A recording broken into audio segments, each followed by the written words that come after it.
우리에게 주시는 살아계신 하나님의 말씀은 신약성경 마태복음 7장 1절에서 6절까지의 말씀입니다.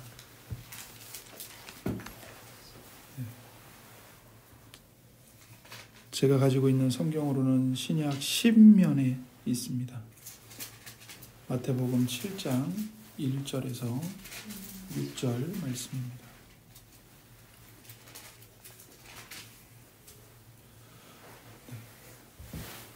다 찾으신 줄 알고 제가 받들어 읽겠습니다. 비판을 받지 아니하려거든 비판하지 말라. 너희가 비판하는 그 비판으로 너희가 비판을 받을 것이요 너희가 헤아리는 그 헤아림으로 너희가 헤아림을 받을 것이니라. 어찌하여 형제의 눈 속에 있는 티는 보고 내 눈 속에 있는 들보는 깨닫지 못하느냐. 보라, 내 눈 속에 들보가 있는데 어찌하여 형제에게 말하기를 나로 내 눈 속에 있는 티를 빼게 하라 하겠느냐. 외식하는 자여, 먼저 내 눈 속에서 들보를 빼어라. 그 후에야 밝히 보고 형제의 눈 속에서 티를 빼리라. 거룩한 것을 개에게 주지 말며 너희 진주를 돼지 앞에 던지지 말라. 그들이 그것을 발로 밟고 돌이켜 너희를 찢어 상하게 할까 염려하라. 아멘. 저희가 계속 예수님이 제자들에게 가르쳐 주신 그 산상수훈을 말씀을 지금 듣고 있습니다. 오늘 이 시간에는 그 7장 6절의 말씀, 거룩한 것을 개에게 주지 말며 너희 진주를 돼지 앞에 던지지 말라. 그들이 그것을 발로 밟고 돌이켜 너희를 찢어 상하게 할까 염려하라. 이 말씀을 한번 참고하고자 합니다. 지난 시간에 이제 7장 1절에서 5절까지의 말씀을 우리가 이제 살펴보았습니다. 비판하지 말라. 예수님이 이렇게 말씀하셨는데, 예수님은 우리가 다른 사람에 대해서 함부로 폄론해서는 안 된다고 말씀하셨습니다. 그러니까 폄론은 다른 사람을 깎아내리기 위해서 헐뜯는 것을 가리키는 거죠. 근데 그 폄론을 하지 말아라. 이렇게 말씀을 하셨는데, 그러나 이제 여기서 우리가 오해하지 말아야 될 것은 우리가 함부로 다른 사람을 비판하면 안 된다고 해서 진리와 비진리를 이 분별하는 판단을 중지하라고까지 말씀하신 것은 아니라는 것입니다. 그러니까 함부로 폄론하지 말라고 말씀하셨지 무엇이 옳은 것이고 그릇된 것인지 그것마저도 너희들이 판단해서는 안 된다. 그런 말씀이 아니라는 거죠. 오히려 옳은 것과 잘못된 것이 무엇인지를 선명하게 너희는 말씀의 빛을 근거로 해서 가려내야 된다. 분별해내야 된다. 이렇게 말씀하셨습니다. 만약에 우리가 옳은 것과 그른 것을 분별하지 않는다면 우리는 하나님 앞에서 옳은 것과 잘못된 것을 뒤섞어서 함부로 생각하는 죄를 범하게 될 것입니다. 그렇기 때문에 예수님은 너희의 눈에서 들보를 빼어서, 그러니까 들보, 지붕을 받치는 그 커다란 통나무, 들보를 빼내어서 이 밝아진 눈으로 정확하게 보고 정확하게 분별하고 판단해야 된다. 이렇게 말씀하신 겁니다. 그러면서 이제 6절 말씀을 주시면서 그것의 연장해서 6절 말씀으로 교훈을 주시는 거죠. 거룩한 것을 개에게 주지 말며 너희 진주를 돼지 앞에 던지지 말아라. 왜냐하면 그들이 그 거룩한 것과 진주를 발로 밟고 물어 뜯고 그리고 너희까지 상하게 할 것이기 때문이다. 이렇게 말씀하시는 거죠. 그래서 예수님은 이렇게 말씀하시는 겁니다. 우리가 남을 함부로 판단하는 것은 그릇된 일이고, 그리고 우리가 나만 잘하면 되지 일체 다른 사람에 대해서 뭐 이렇다 저렇다 이야기할 게 없고 괜히 말해봐야 다툼만 일어나고 갈등만 생기니까 굳이 옳고 그름을 따질 필요가 뭐가 있는가, 이렇게 생각하면서 우리가 예수님의 제자로서 하나님의 거룩한 자녀로서 건전한 판단을 하지 않는다면 거룩한 것과 속된 것을 혼동하게 된다는 거예요. 그리고 거룩한 것을 상하게 한다는 말씀을 하고 계시는 겁니다. 그러니까 이런 우를 범하지 않기 위해서 너희들은 항상 거룩한 것과 속된 것을 식별해야 된다 말씀하시는 겁니다. 그래서 거룩한 것이 뭔지, 진주가 뭔지, 그리고 그것을 상하게 하는, 그것을 발로 짓밟고 물어 뜯는 개와 돼지는 어떤 사람들인지를 가려내야 된다는 거예요. 분별해내야 된다는 겁니다. 그래서 개와 돼지를 분별하려면 비판을 중지하는 게 아니라 오히려 판단하는 사고력을 발휘해야 하는 거죠. 여기서 개나 돼지는 어떤 무엇을 가리키는 것인가? 여기서 말씀하시는 이 개나 돼지는 거룩한 것을 받아도 그 거룩함의 의미와 중요성을 전혀 알지 못하고 오히려 그 거룩한 것과 거룩한 것을 준 성도들을 박해하는 사람들을 막 가리키는 겁니다. 짓밟는 사람들. 그래서 빌립보서 3장에 가보시면 여기에 이제 사도 바울이 개라고 가리킨 사람들이 나옵니다. 에베소서 뒤에 빌립보서가 있는데요. 빌립보서 3장 2절과 3절입니다.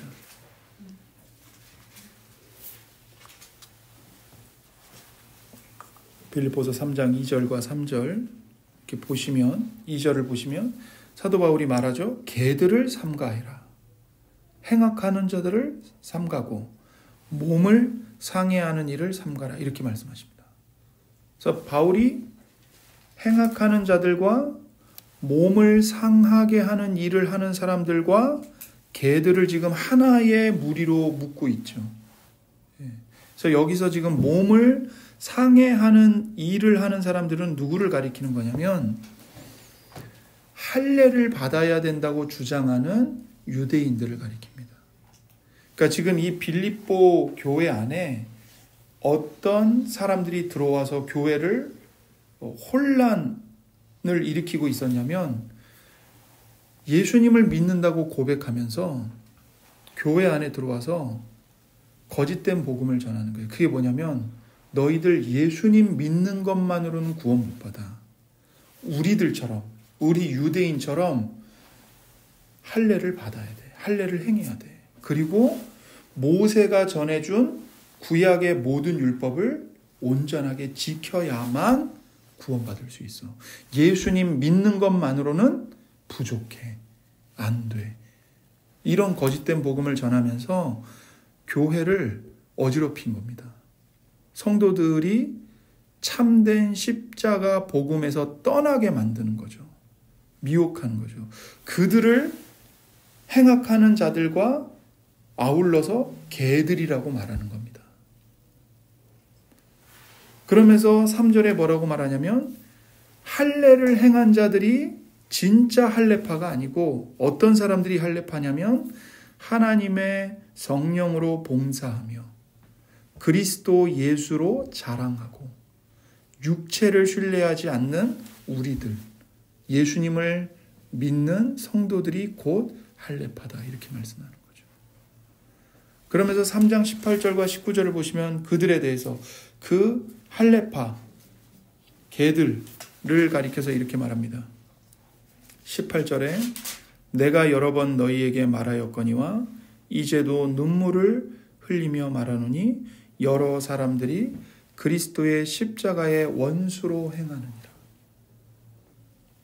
그리스도의 십자가의 원수들이라는 거예요. 어떤 사람들이요? 할례를 받아야 구원받을 수 있다고 주장하고 율법을 지켜야만 구원받을 수 있다고 말하는 사람들. 다 그리스도의 십자가의 원수라는 겁니다. 그래서 이 빌립보서에서 말하는 개는 다시 말하면 손 할례당이에요. 그러니까 손으로 행한 할례를 받아야 된다고 주장하는 유대인들이에요. 근데 그들이 어떤 사람들이냐면 자기 행위로 구원을 이루려고 하는 사람입니다. 예수님을 믿는다고 하면서도 결국에는 뭘 의지하는 거냐면 십자가에서 예수님이 행하신 대리속죄를 의지하는 게 아니라 내가 얼마만큼 하나님의 계명을 온전하게 지켰는가. 내 행위, 내 자신의 공로, 나의 종교적인 경건함, 자기 행위를 의지하고 자기를 신뢰하고 자기를 자랑하여 하나님으로부터 구원을 받아내려고 하는 사람. 이 사람을 가리켜서 바울은 행악하는 자들이고 손할례당이고 개들이다. 그리고 그들이 곧 십자가의 원수들이다. 이렇게 말하는 겁니다. 그러면서 19절에 이렇게 말해요. 그들의 마침은 멸망이요. 그들이 나는 하나님을 더 경외하기 위해서 계명을 열심히 지키는 거야 말하지만 그들의 마지막은 구원이 아니고 멸망입니다. 그리고 그들의 신은 자기 배입니다. 자기 자신이에요. 자기 욕망을 채우는 겁니다. 그 영광은 그들의 부끄러움에 있고 그들은 땅의 일을 생각하는 사람들입니다. 그러니까 겉으로 봤을 때는 굉장히 종교적이고 거룩해 보여요. 경건한 분위기가 그들을 감쌉니다. 그러나 하나님이 보시는 그들의 실상은 어떤 사람들입니까? 자기 배를 신으로 숭배하는 사람들입니다. 자기의 욕망을 신으로 섬기는 자들입니다. 그러면서 땅의 일을 욕망하는 자들입니다. 그들의 마지막은 멸망입니다. 그들을 가리켜 바울 사도는 개라고 말을 한 거죠. 베드로후서 2장 20절에 가보시면 여기도 개와 돼지가 나옵니다. 베드로후서 2장 20절에서 22절입니다. 신약성경 386면에 있습니다. 386면에 있습니다. 베드로후서 2장 20절에서 22절의 말씀입니다. 그래서 이 베드로후서 2장 20절과 22절을 보시면 만일 그들이 우리 주 대신 구주 예수 그리스도를 알므로 세상의 더러움을 피한 후에 다시 그 중에 얽매이고 지면 그 나중 형편이 처음보다 더 심하리니 의의 도를 안 후에 받은 거룩한 명령을 저버리는 것보다 알지 못하는 것이 도리어 그들에게 나으니라. 참된 속담에 이르기를 개가 그 토하였던 것에 돌아가고 돼지가 씻었다가 더러운 구덩이에 도로 누웠다는 말이 그들에게 응하였도다. 지금 여기 보면 22절에 개가 나오고 돼지가 나오죠. 이 말씀은 사도 베드로가 잠언 26장 11절 말씀을 인용한 겁니다. 잠언 26장 11절에 개가 그 토한 것을 도로 먹는 것 같이 미련한 자는 그 미련한 것을 거듭 행하느니라. 여기서 베드로 사도가 왜 개와 돼지 얘기를 하는가? 뭐냐면 여기서 말하는 개와 돼지는 예수님을 믿는다고 말해요. 자기가 신앙을 가졌다고 말해요. 그런데 자꾸 예수님과 정반대되는 이 멸망의 일들을 자꾸 행하는 겁니다. 그것을 따라 살아가는 사람들을 개라고 지금 말을 하는 거예요. 그래서 20절에 보시면 만일 그들이 우리 주 대신 구주 예수 그리스도를 알므로 세상의 더러움을 피한 후에 다시 그 중에 얽매이고 지면, 그러니까 예수님을 안다는 거예요. 예수님을 믿는다는 거예요. 그래서 예수님을 믿어서 세상의 더러운 죄를 잠깐 피했어요. 근데 그것이 쭉 변함없이 신실하게 유지되는 게 아니고 다시 어떻게 돼요? 그 죄 가운데 세상에 하나님을 대적하는 삶의 가치관과 방식에 다시 얽매이게 되는 거예요. 그러면 어떻게 된다고요? 그 나중 형편이 처음보다 더 심하다는 거예요. 그러니까 예수님을 알기 전보다, 예수님의 복음을 듣기 전보다 더 심각하게 타락하게 되고 죄 가운데로 돌아가 버린다는 거죠. 그들을 가리켜서 개, 돼지라고 이야기를 하는 겁니다. 그래서 돼지가 토하였던 것을 도로 먹고 분명히 깨끗하게 씻었는데 더러운 구덩이로 도로 들어가서 몸을 더럽히는 것을 사도 바울은 가리켜서 예수 그리스도의 구원의 도리를 알고 나서도, 그렇게 세상의 더러움을 피한 후에도 다시 세상 속으로 돌아가서 세상의 죄를 따라 먹고 마시며 사는 사람들, 그들을 비교를 하고 있는 거죠. 비유를 하고 있는 겁니다. 한마디로 여기서 개와 돼지는 배도하는 사람을 가리킵니다. 분명히 예수님을 믿는다고 세례도 받았고 교회 안에 들어왔어요. 그런데 예수님을 부인하고 예수님을 저주하고 세상으로 돌아가 버린 사람, 구원의 도리를 배반한 사람을 가리키는 겁니다. 그래서 의의 도를 안 후에, 그러니까 의의 말씀을 받은 후에 그 받은 거룩한 명령을 저버린 사람들이에요. 다시 말해 고의로 하나님의 말씀을 알아요. 근데 고의로 그 의의 도리를 버리고 세상으로 돌아가 버린 사람을 가리키는 겁니다. 그래서 잠언 26장 11절에서 뭐라고 말하냐면, 개가 그 토한 것을 도로 먹는 것 같이 미련한 자는 그 미련한 것을 거듭 행하느니라.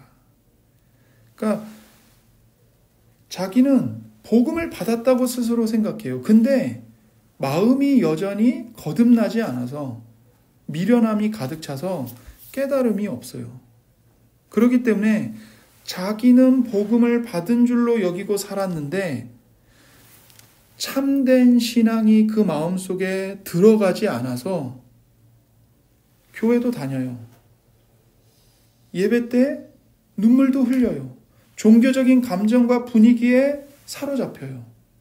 그래서 그 사람이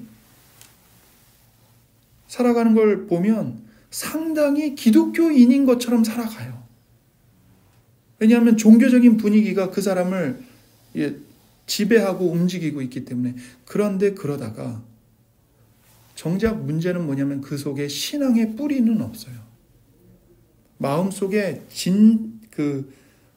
살아있는 믿음이 뿌리를 내려서 자라가야 되는데 그게 없어요. 그러니까 살다가 교회도 다니다가 갑자기 삶에 큰 어려움이 닥치거나 환난이 일어나거나 어떤 위기가 닥치면 예수님을 그냥 버리고 교회를 떠나서 세상으로 배반하며 나가는 거예요. 그런 사람을 가리키는 거예요. 그래서 이처럼 배반하고 열매를 맺지 못하는 그 거짓된 믿음을 우리 주님이 이 씨 뿌리는 자 비유에서 가르치신 적이 있습니다. 그러니까 돌밭에 뿌려진 씨앗이에요. 사람이 씨앗을 뿌려요. 농부가 길가에 떨어지고 돌밭에 떨어지고 가시덤불에 떨어지고 옥토에 떨어져요. 길가에 떨어진 씨는 새가 와서 바로 먹어버리죠. 돌밭에 떨어진 씨는요, 떨어져서 처음에는 싹이 납니다. 얕은 흙이 있으니까. 근데 이 얕은 흙 속에는 뭐가 있어요? 여전히 바위가 있어요. 그러니까 뿌리를 내리다가 바위 때문에 뿌리가 막혀서 뿌리를 내리지 못해요. 그러니까 뜨거운 햇볕이 일어나서 햇빛을 비추니까 뿌리가 얕아서 처음에는 싹이 났는데 금방 말라버리는 거예요. 시들어버리는 거예요. 열매를 맺지 못해요. 이런 사람을 가리켜서 예수님이 뭐라고 말씀하셨냐면, 처음에는 기쁨으로 복음을 받아요. 예수님의 은혜 너무 좋다. 예수님이 이렇게 좋으신 분이야? 교회가 이런 좋은 곳이야? 하나님의 말씀이 이렇게 재밌어? 받아요. 근데 삶에 폭풍이 닥쳐요. 환란이 닥쳐요. 예수님을 믿는 교회에 박해가 일어나요. 그러니까 그런 위기가 닥치자 그것을 견디지 못하고 이 소망을 갖고 믿음으로 참아내야 되는데 감내하지 못하고 결국에는 나 예수님 안 믿어. 나 예수님 좋은 분인 줄 알았는데 내가 예수님 믿는 것 때문에 이렇게 손해를 당하고 이런 실패를 하고 이런 어려움을 겪는다면 나 예수님 안 믿을래. 그리고는 그냥 배도하고 예수님을 버리고 세상 속으로 돌아가 버리는 거죠.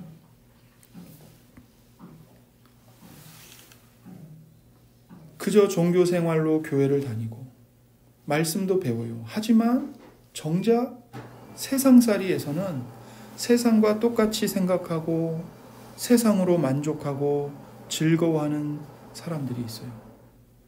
예수님을 믿지만 하나님께 열심히 기도하지만 하나님이 내가 열심히 기도하고 열심히 봉사한 것에 내가 원하는 세상적인 것들로 보상해 주지 않으면 하나님을 원망하는 거예요. 하나님 내가 이렇게 열심히 했는데 하나님 나한테 해준 게 뭐가 있어요? 내가 이렇게 열심히 기도하고 봉사했는데 왜 내 자녀들 다 대학에 떨어지는 거예요? 하나님 왜 내 남편의 사업이 왜 이러는 거죠? 어떻게 나한테 이러실 수 있어요? 이런 사람. 예수님을 믿는다고 하면서 여전히 인생의 가치와 행복의 기준을 예수님께 두지 않고 십자가에 두지 않고 하나님과 사랑으로 사귀며 동행하는 것에 두지 않고 여전히 물질로 채워지고 나와 내 가족들이 세상에서 더 높은 자리에 올라가고 내 자녀들이 세상에서 성공하고 출세하는 것, 여기에 내 인생의 의미와 목적과 행복의 가치를 두고 있는 거죠.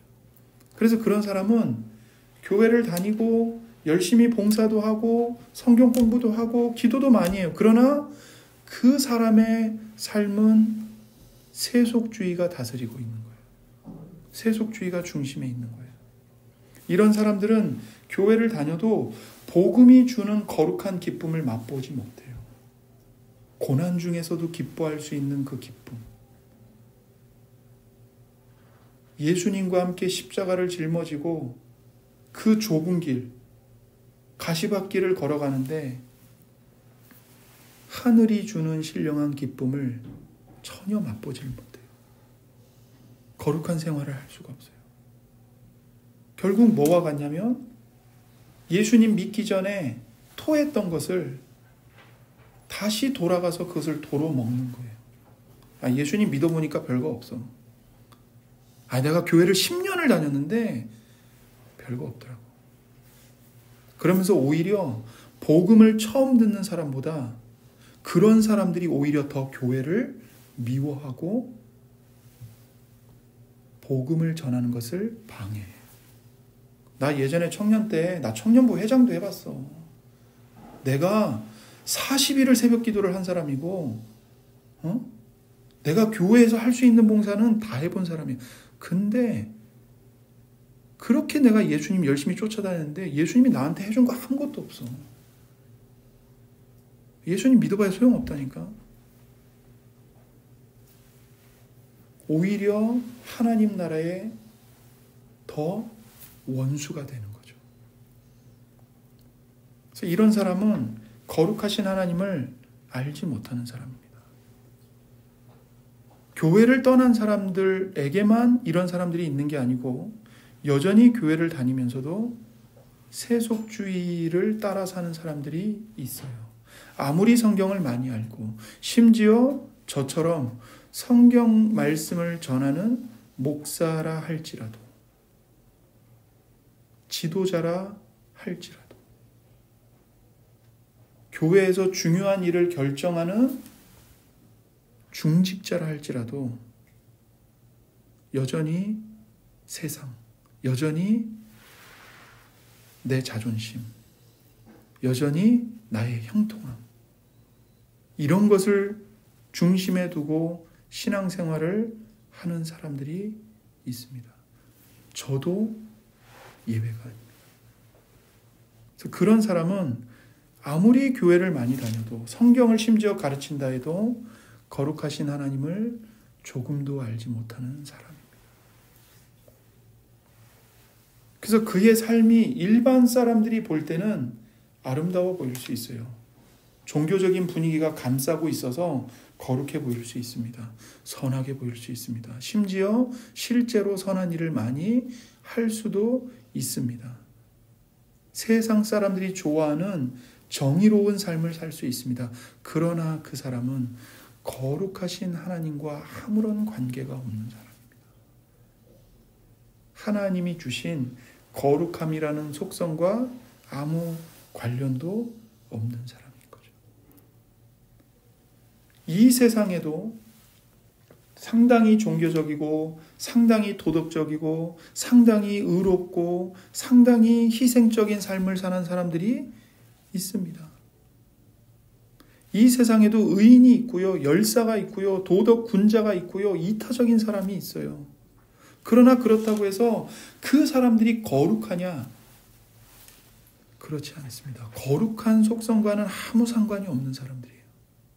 그냥 자기 의를 신뢰하고 자기 의를 자랑하며 사는 사람들인 거죠. 그래서 성경에서 말하는 거룩함은 반드시 이 성경이 계시하는 하나님, 유일하시고 참되신 하나님의 속성이 바로 거룩함입니다. 그리고 그 하나님과 예수 그리스도 안에서 직접 만난 사람, 관계를 맺었다는 점에서만 거룩함이라는 것이 의미를 갖는 거예요. 그럼 참된 거룩함은 누구에게 주어져 있는 겁니까? 예수님을 구주로 진실하게 믿는 성도들, 그들이 모인 공동체인 교회에 거룩함이 주어져 있는 거죠. 그래서 거룩한 것이라고 할 때는 항상 하나님의 거룩한 속성과 직접적인 관계가 있는 겁니다. 그러나 세상에 속한 자는 아무리 의로워도 아무리 선한 삶을 살아도 거룩함이 무엇인지를 알 수가 없어요. 지각할 수가 없어요.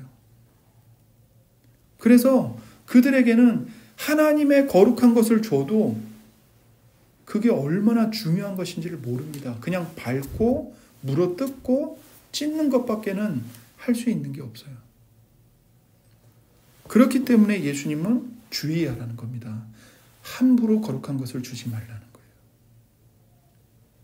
거룩한 것을 줘야 할지 말아야 할지 분별하라는 겁니다.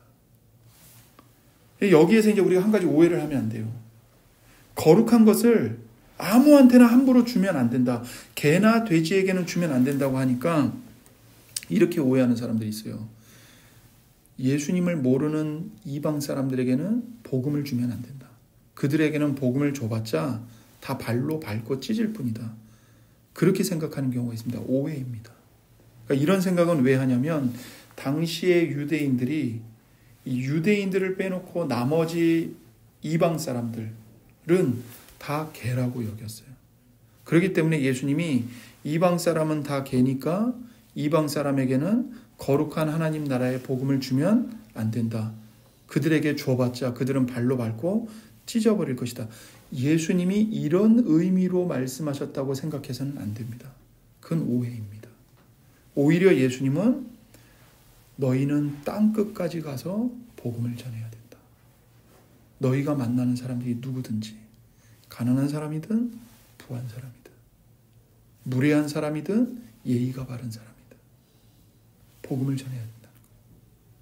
우리는 분명 모든 사람에게 복음을 전해야 됩니다. 그런데 하지만 복음을 전파하는 곳에서는 언제든지 복음에 대한 박해가 있을 것입니다. 하나님을 모독하고 경멸하면서 적극적으로 복음을 거부하고 성도들이 전해준 하나님의 거룩한 것을 짓밟고 성도들을 박해하는 자들이 있을 거예요. 그리고 그들이 이 복음의 증인인 교회, 성도를 찢어 상하게 할 것입니다. 우린 이것을 기억해야 됩니다. 그래서 우리는 그들을 분별할 필요가 있고 그들에게는 거룩한 것을 줄 필요가 없다는 것을 기억해야 됩니다.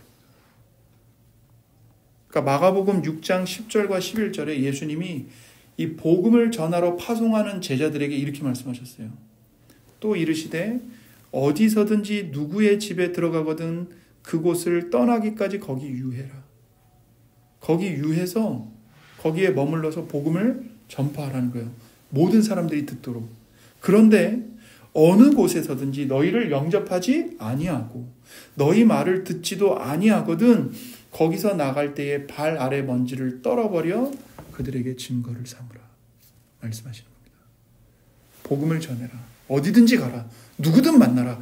그러나 너희가 복음을 전했을 때 하나님을 모독하고 아주 경멸적인 태도로 너희를 박해하고 너희가 주는 거룩한 말씀을 짓밟는다면 떠나라는 거예요. 떠나면서 너희 발에 묻은 먼지를 떨어버리라는 겁니다. 그것으로 증거를 삼으라. 어떤 증거입니까? 너희가 십자가의 복음을 거절했기 때문에 너희가 죽을 때까지 회개하지 않고 십자가에 못 박히신 예수님을 구주로 영접하지 않는다면 너희들에게는 하나님이 정하신 최후의 심판이 임할 것이다. 그것을 증거하라는 거예요. 사도행전 13장에 보면 비시디아 안디옥에서 바울과 바나바가 가서 복음을 전합니다. 그랬더니 사람들이 그 복음을 듣고 기뻐서 안식일이 되었는데 그 안디옥 지역의 모든 시민들이 그 복음을 들으려고 회당에 모인 거예요. 근데 그 모습을 보고 예수님을 믿지 않는 유대인들이 있잖아요. 그 유대인들이 그 모습을 보고 마음에 시기가 막 일어나는, 분노가 일어나는 거예요. 어떻게 십자가에 못 박혀서 저주받아 죽은 예수가 하나님의 아들일 수 있냐? 그럴 수 없다. 그래가지고는 바울이 전하는 복음을 반박하고 회방하는 겁니다. 예수는 십자가에서 못 박혀 죽은 저주받은 거짓 선지자지 메시아가 아니다. 하나님의 아들이 아니다. 계속 방해를 해요. 그러니까 바울과 바나바가 그 예수님의 복음을 방해하는 유대인들을 향해서 이렇게 말합니다. 하나님의 말씀을 마땅히 먼저 너희에게 전할 것이로되 너희가 그것을 버리고 영생을 얻기에 합당하지 않은 자로 자처하기로 우리가 이방인에게로 향하노라. 십자가의 복음은 가장 먼저 누가 먼저 들어야 됩니까? 구약 성경을 가지고 있는 하나님의 구원의 언약을 갖고 있는 유대인들이 먼저 듣고 회개하고 예수님께로 돌아와요.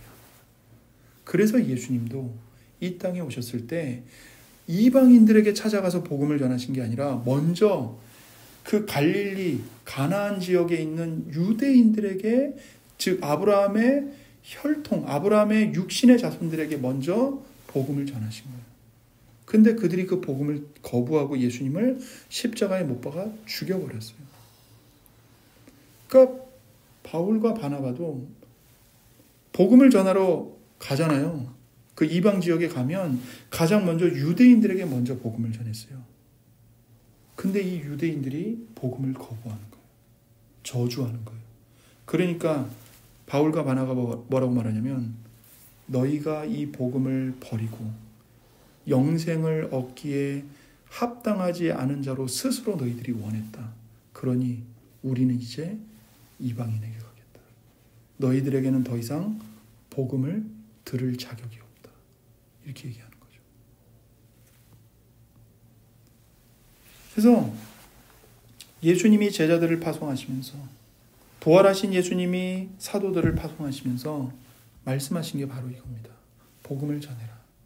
그러나 그들이 아주 강력하게 하나님을 모독하고 교회를 찢어 발기고 그들에게 전해주는 하나님의 말씀, 거룩한 것을 짓밟는다면 그들에게는 더 이상 그것을 줄 필요가 없다.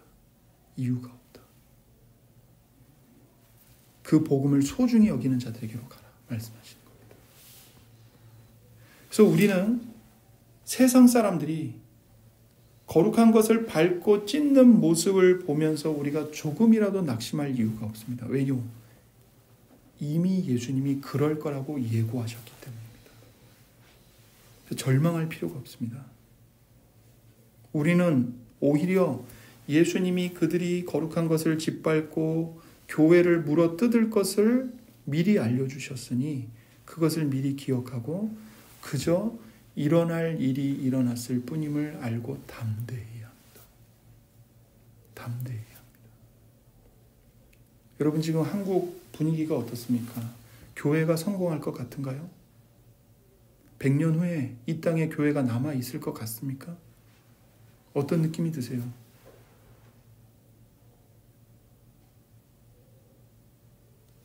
우리가 교회에 대해서 어떤 전망을 하든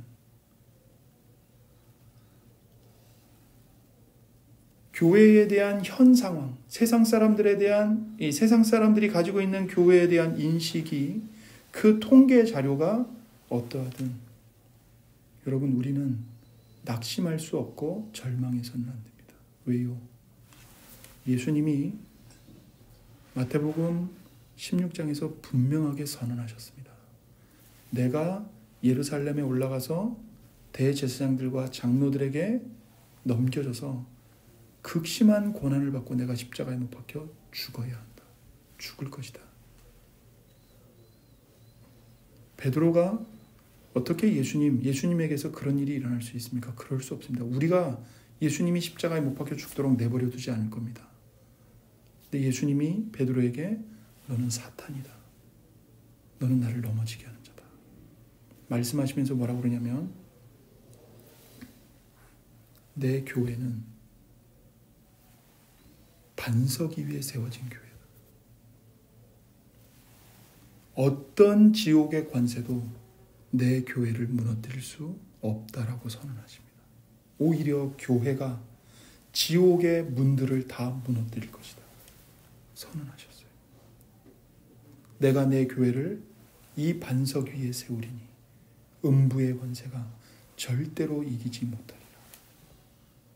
여러분과 제 눈에 우리 교회가, 한국 교회가 망할 것처럼 보여도 주님의 교회는 절대 망하지 않습니다. 오히려 그 교회는 교회의 반석이신 예수님, 십자가에서 흘리신 예수님의 그 보배로운 피, 십자가에서 우리 죄를 위해 고난받아 죽으시고 무덤에 3일 동안 장사되시고 그게 끝이 아니라 그 무덤 문을 부활하심으로 깨 부수고 나오신 부활하신 예수님이 교회의 반석이시기 때문에, 그리고 그 부활하신 예수님이 그 부활의 권능이 담긴 복음을 교회에게 맡기셨기 때문에 교회는 예수님과 십자가의 복음에 의해서, 부활의 복음에 의해서 교회는 절대로 무너지지 않습니다. 문 닫지 않습니다. 염려하지 마십시오. 두려워하지 마십시오. 절망하지 마십시오. 교회를 염려하실 것이 아니라 여러분과 제 자신의 신앙을 점검해야 합니다. 이단들 때문에 교회가 망할 것 같은가요? 아니요. 몇몇 타락한 교회 지도자들 때문에 교회가 망할 것 같습니까? 아니요. 하나님이 벌하실 자들은 반드시 벌하시고 심판하실 겁니다.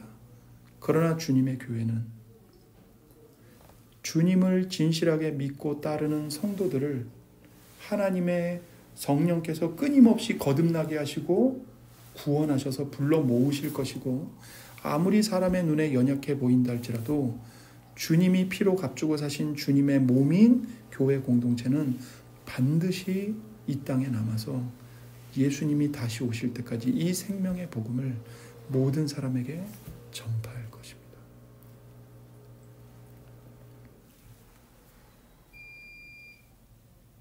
고린도전서 1장 22절과 24절에 유대인은 표적을 구하고 헬라인은 지혜를 찾으나 우리는 십자가에 못 박힌 그리스도를 전하니 유대인에게는 거리끼는 것이요 이방인에게는 미련한 것이로되 오직 부르심을 받은 자들에게는 유대인이나 헬라인이나 그리스도는 하나님의 능력이요 하나님의 지혜니라. 유대인들은 표적을 구합니다. 어떤 표적이요? 모든 인생의 문제와 고통에서 하나님이 강림하셔서 자기들을 구원해 주시는 하나님의 표적이에요. 하나님이 권능으로 홍해 바다를 갈라서 이스라엘을 건너게 하시고 이스라엘을 죽이기 위해 쫓아왔던 애국 군대들은 다 홍해에 수장시켜 버리신 하나님의 그런 권능, 그런 표적을 구해요. 헬라인들은 지혜를 찾습니다. 삶의 의미를, 삶의 문제를 해결하고 밝힐 수 있는 지혜. 오늘날 우리도 그걸 찾죠. 강력한 메시아. 내가 기도 한번 하면 하나님의 능력이 임해서 병 고치고 가난의 문제 해결하고 지금 나를 가로막고 있는 이 가정의 문제, 자녀의 문제, 인생의 문제 다 해결해주는 그런 강력한 하나님, 강력한 표적을 보여주시는 예수님, 그런 메시아를 원하죠. 그러나 예수님은 그렇게 우리를 구원하시지 않았습니다. 오히려 예수님은 무능하게, 무력하게 이방인들의 손에 넘겨져서 온몸이 발가벗겨지고 그 채찍에 온몸이 찢겨져서 피범벅이 되고 머리에는 가시관을 쓰고 십자가에 못 박혀서 벌레처럼 꿈틀대며 죽어가는 그 죽음을 당하심으로 우리를 구원하신 겁니다. 그러니 이 십자가의 복음은 강력한 능력과 지혜로 문제를 해결하기를 원하는 세상 사람들에게는 미련한 것으로 보이는 거예요. 미련한 것으로 보이는 겁니다. 아니, 하나님의 아들이면 모든 문제를 능력으로 다 해결하고 지혜로 다 풀어야지. 왜 무능하게 십자가에 못 박혀 죽어? 그리고 그 예수를 믿는다는 교회와 저 신자들은 왜 예수님과 똑같이 고난을 당해? 뭐가 좋아서 도대체 예수를 믿는 거야? 이해를 못하죠. 그러나 오직 하나님의 은혜로 부르심을 받은 자들, 그들은 유대인이나 헬라인이나 그리스도는 하나님의 능력이요 하나님의 지혜라는 것을 압니다. 예수님을 믿는 우리들에게는 십자가가 미련한 것이고 실패고 죽음이고 무능한 것이지만 그것이 도리어 우리를 살리는 하나님의 지혜요 하나님의 능력으로 우리에게는 임하는 것이죠. 마지막으로 우리는 우리 자신을 점검해야 합니다. 우리는 거룩하신 하나님과 그분의 말씀을 어떤 마음과 자세로 대하고 있습니까? 십자가의 복음을 성도님들께서는 어떤 마음으로 받고 계십니까? 멸시, 천대, 고난, 실패, 죽음은 예수님이 다 가져가시고 나에게는 영광과 즐거움과 성공과 출세와 건강과 평안한 삶만 주십시오. 그런 마음으로 십자가의 복음을 받고 계시지는 않습니까? 많은 사람의 심각한 문제가 뭐냐면 진리를 호기심으로 알아보려고 하는 겁니다. 지적인 만족이나 삶이 퍽퍽하고 힘드니까 그저 종교적인 감정을 만족시키기 위해서 진리를 찾는 것입니다. 그게 가장 심각한 문제입니다. 진리는 진리에 대한 목마름, 진리에 대한 기갈을 가지고 와야 합니다. 진리 앞에 영혼의 무릎을 꿇고 가난한 심령으로 이 죄에 대한 애통함으로 진리를 찾고 진리를 받아야 합니다. 영원한 생명에 대한 굶주림으로 진리를 받아야 합니다. 그저 기독교의 신학 체계나 이론으로 성경을 배우려고 해서는 안 됩니다. 그냥 감동적인 어떤 음악을 들으면서 복음성가를 들으면서 그저 눈물이나 흘리기를 원하고 그 정도로 진리를 얻으려고 해서는 안 됩니다. 우리는 정말 죄에 대한 하나님의 용서를 갈망해야 됩니다. 내 안에 이 해결할 수 없는 죄에 대한 용서를 갈망하고 있는가? 지옥의 영원한 저주와 형벌을 벗겨내시는 나의 죄를 용서하시는 하나님의 은혜가 진정 무엇인지 알기를 갈망하는가? 죄에서 해방시켜 주시는 하나님의 용서를 받기를 정말 진실로 갈망하고 있는가? 성경은 항상 우리가 진리를 받아들여야 되는데 그 진리라고 할 때는 단순한 이론이나 지식이 아니라 진리를 알지니 진리가 너희를 자유케 하리라고 말씀하신 대로 그 사람을, 나를 이 어둠과 무지와 정욕과 모든 죄악에서 해방시켜주는 하나님의 능력으로 진리를 받아야 되는 겁니다.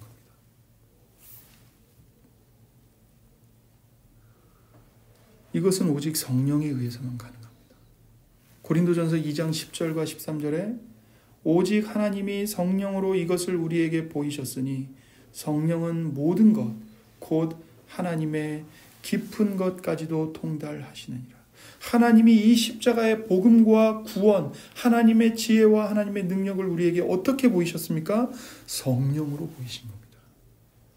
여러분이 정말 그 십자가에서 무력하게, 무능하게 벌레처럼 죽어간 그 나사렛 예수가 거짓 선지자가 아니요, 그저 훌륭한 4대 성인 중에 하나가 아니고 정말 저분이 저렇게 비참하게 죽으심으로 나의 모든 비참한 죄와 죄에 대한 모든 극심한 고통을 예수님이 대신 다 받아주셨다.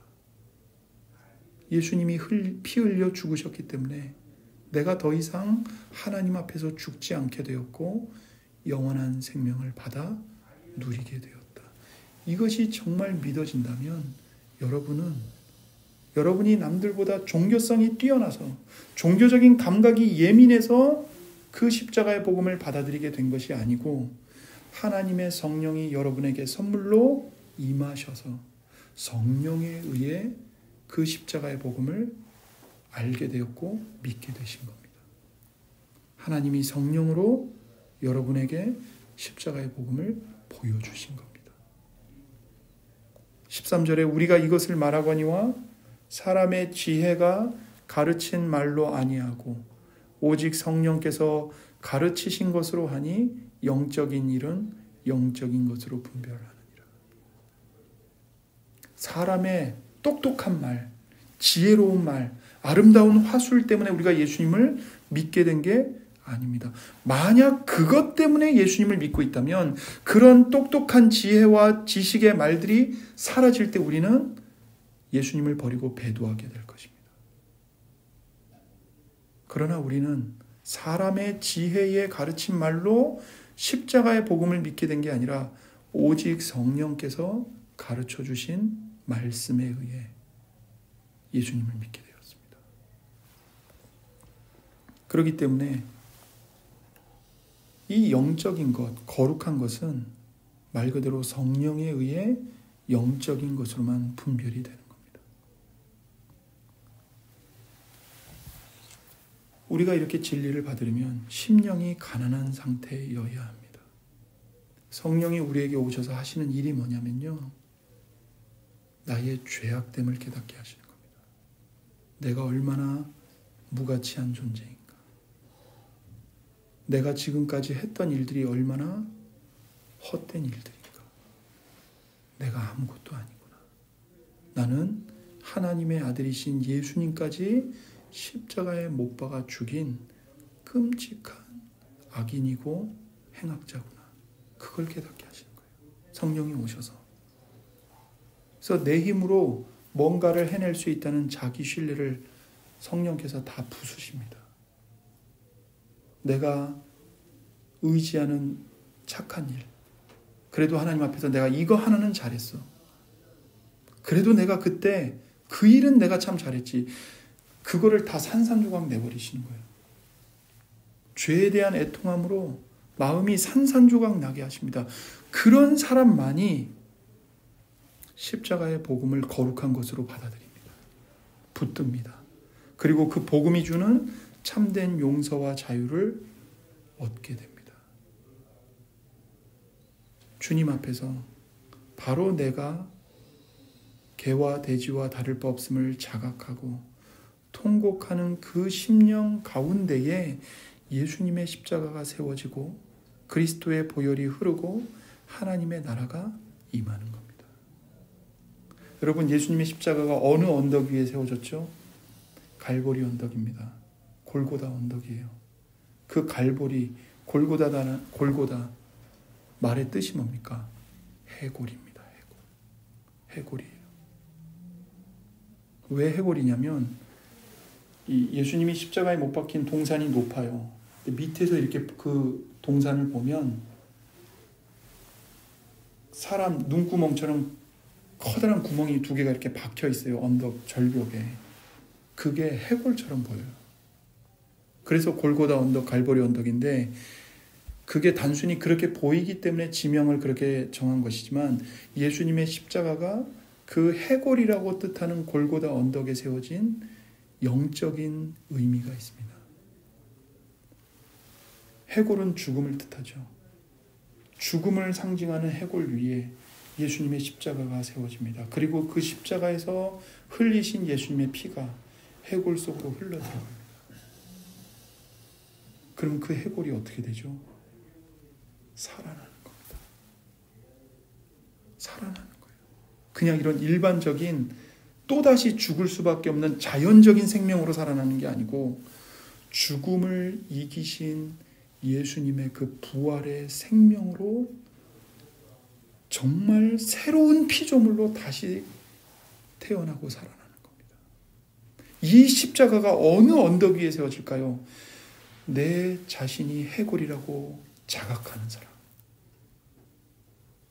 내 심령이 해골의 무덤이라고 자각하고 자기 가슴을 치며 통곡하는 사람. 하나님, 나는 죽어 마땅한 죄인입니다. 나는 예수님을 십자가에 못 박아 죽인 행악자입니다. 그 자기의 죄로 인해 통곡하고 애통하고 마음이 산산조각 나버린 가난한 심령을 가진 그 사람의 마음 가운데에 예수님의 십자가가 세워지고 그리스도의 보혈이 흘러 그 보혈이 그 해골의 무덤과 같은 그 사람의 심령 속에 흘러 들어가 죽어있던 그 사람의 심령을 하나님의 거룩한 자녀로 살아나게 하는 겁니다. 그래서 그 사람은 거룩한 하나님의 나라가 주어질 때, 거룩한 하나님의 말씀이 주어질 때 그것이 얼마나 보배롭고 존귀한 것인지를 알고 기쁨으로 받아들입니다.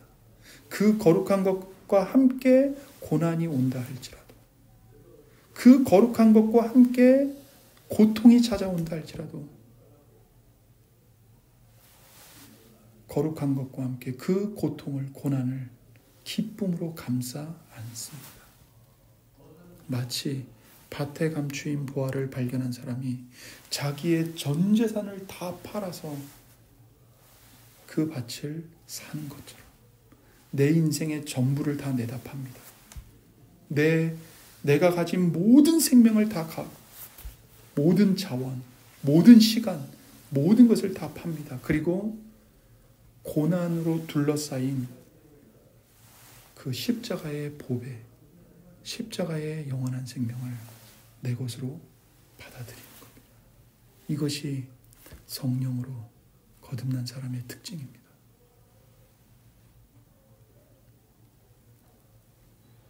이것은 절대로 여러분과 제가 할 수 없습니다. 그래서 우리는 누구에게로 달려가야 합니까? 예수님께로 달려가야 합니다. 예수님께 달려가서 십자가를 지신 예수님, 십자가에서 나의 모든 죄와 나의 모든 고통을 다 짊어지신 예수님 앞에 엎드려 예수님만이 나의 구주가 되어달라고, 예수님만이 내 영혼과 내 인생을 가득 채워달라고 기도하십시오. 요한복음 6장 30절에 예수님이 이렇게 말씀하셨습니다. 아버지께서 내게 주시는 자는 다 내게로 올 것이요 내게 오는 자는 내가 결코 내쫓지 아니하리라. 여러분, 내가 이런데 어떻게 예수님께 나아가? 내가 기도한다고 하나님이 들어주시겠어? 다 마귀가 주는 생각입니다. 예수님이 분명히 말씀하십니다. 아버지께서 내게 주시는 자는 한 사람도 빠짐없이 다 내 앞으로 올 것이다. 그리고 내게 그렇게 상한 심령을 갖고 나오는 자는 내가 절대로 내쫓지 않는다. 누구든지 나에게 와라. 목마른 자도 없고 배고픈 자도 없고 돈이 없어서 굶주린 자들 다 와라. 내가 값없이 은혜로 공짜로 이 모든 구원과 영원한 생명을 선물로 주겠다라고 말씀하십니다. 십자가에 못 박히신 예수 그리스도께로 달려가십시오. 골고다 언덕에 세워진 십자가를 이 시간 마음속에 받아들이십시오. 이 시간 하나님 아버지 감사합니다. 하나님 우리를 하나님 앞에 세워주시고 무엇보다도 골고다 언덕에 세워진 그 십자가에 못 박혀 우리의 죄를 위한 우리를 살리시기 위한 그 보배로운 피를 흘리신 예수님 앞에 우리를 세워 주시옵소서. 하나님 또한 우리의 해골에 무덤과 같은 우리의 심령의 중심에 그리스도의 십자가를 세우시고 그리스도께서 흘리신 그 보혈이 오늘 우리 영혼에 우리의 심령에 흘러 하나님 되살아나게 하시고 하나님이 주시는 영원한 생명과 죄로부터의 자유와 정욕으로부터의 해방, 죽음의 고통으로부터의 참된 구원을 받아 누리는 자들이 될 수 있도록 은혜를 더하여 주시옵소서. 하나님 우리를 불쌍히 여겨 주시옵소서. 우리에게 자비를 베풀어 주시옵소서. 하나님 거룩한 것을 받아도 그 거룩함을 알지 못한 채 짓밟고 물어뜯고 찢어 상하게 하는 우리를 불쌍히 여겨 주시옵소서. 하나님의 성령에 의해 우리가 거듭나서 하나님의 거룩함을 바로 알고 기뻐하고 거룩하신 하나님의 은혜를 즐거워하며 하늘의 기쁨으로 십자가의 모든 고난과 인생의 모든 질고를 이겨내고 감당하고 감내하며 십자가에 못 박히신 예수님을 찬양하며 이 십자가의 길을 끝까지 신실하게 걸어가는 모든 우리 주의 백성들 되도록 붙잡아 주시옵소서. 감사드리며 우리 구주 예수님의 이름으로 기도드립니다. 아멘.